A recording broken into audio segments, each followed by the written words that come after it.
ज्याची गरज होती त्याची गरजही मिटली आणि नाथ महाराजांचं वैयक्तिक शांतीचं व्रतही तुटलं. जर सध्याच्या काळात आपलीच माणसं जर आपल्याला त्रास देत असतील तर लगेच त्यांची मुंडकी उडवणं हा काय पर्याय नाही. मग असं वागा,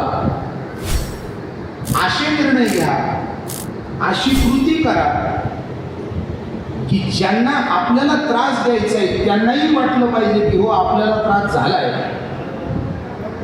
ते ज्या हेतूने करते त्यांचा हेतू त्यांना सफल झाला असंही दाखवा. आणि आपल्या आयुष्यातही कोणतं पतन होईल असं कोणतंही काम करू नका.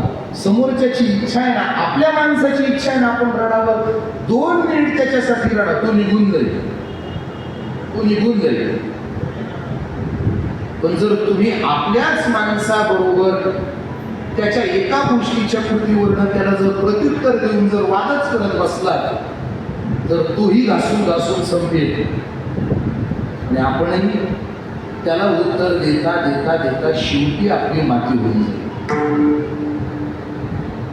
म्हणून